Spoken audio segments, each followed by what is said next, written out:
my name is Danielle Young, and this speech is for my Fundamentals of Speech class at Labette Community College. And on this assignment, we were told to do a persuasive speech. And on my persuasive speech, my topic was animal abuse. And my three main topics are what is considered animal abuse, and then examples and stories I'm going to tell you of animal abuse, and then what we can do to prevent it, or what we are doing to the people that are doing it, and stuff we can do to improve in the future.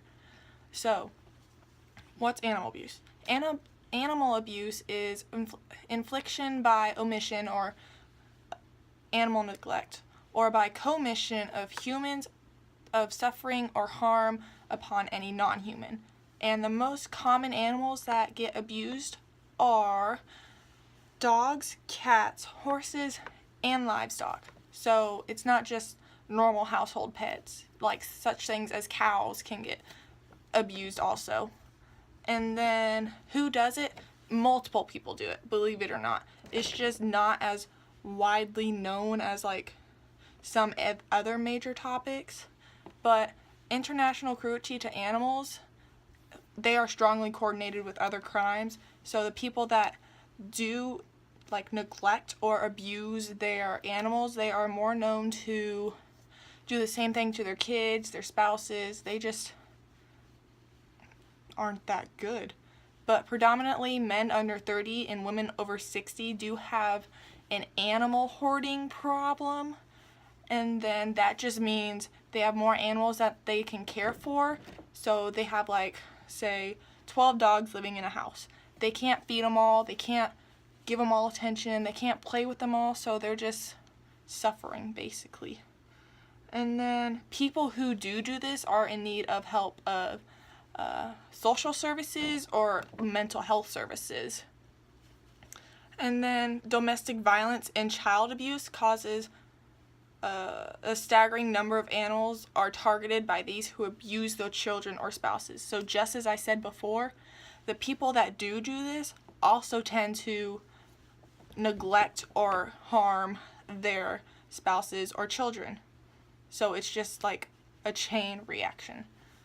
And then here's like a rough estimate I got based off the 3 websites I did use, that there are 70 million dogs and 70.4 million cats in the world, in the US getting abused. And I think the reason more cats are getting abused is because they're smaller and they are like easier to make fun of, I could say, or they can't defend themselves as well as dogs. And then my second point was cases of animal abuse and examples. So there's like organized crime with it, and then there's like cockfighting pits. I know there's one in Kentucky. There's dog fighting operations, which I don't understand why, because if you want a dog, you don't want him to fight other dogs. You want it for love and kind of like having a kid, basically. You want it for fun. You just want to enjoy life with it. You don't want to force it on other dogs and train it to kill it. Like, what's the fun in that? And then there's been dozens of homicides have occurred at cockfights and dogfights. And then this is crazy, but there was a California man killed in a disagreement about money in a cockfight bet. And guess how much money it was? $10. It was literally $10, and a man got killed over it. And then here's a story I found online. I got it off a news website, which is another website I cited in my outline. Here's the start of it. It says, animal lovers across the nation are working through our anger and heartbreak over Chester, a 2-year-old cat who was mercilessly tortured on June 29th by Tyrick Richardson, 21, of Staten Island. According to media reports, Chester received multiple blunt force trauma injuries, including a collapsed lung, rib fractures, and head trauma. Richardson broadcast it in a sickening 32-minute video on Facebook Live and was arrested and charged with aggravated cruelty to an animal. And then it also said while he was on court, the judge denied his request for a lower bail. And then he gets a maximum of 2 sentences in jail for aggravated animal cruelty in New York. And then for my third and final point, I chose to talk about how to slow down animal abuse and how to stop it, kind of, sorta, and put stricter laws on it. So what I think we should do is, as I said just now, put stricter laws on it, but also register them through states and stuff, like what we do with sexual predators. And then going off the website I used for that story I told, I'm going to read off some examples, like what we could do.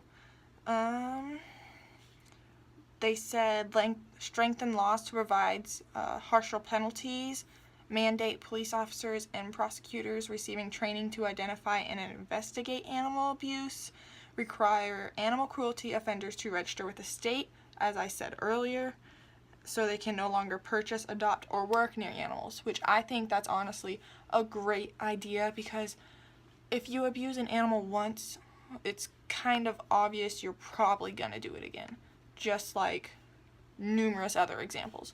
If you mess up once, you might learn from it, but then more than often they tend to make that mistake again. So I just think keep them away from animals. And then it said, here's an interesting fact I found on here. It says all 50 states and the District of Columbia have enacted laws to criminalize animal cruelty, but often the way these laws are written result in harsher penalties for cruelty to owned animals versus unowned animals. So it's not just owned animals that get abused, it's also like a cat found on a street.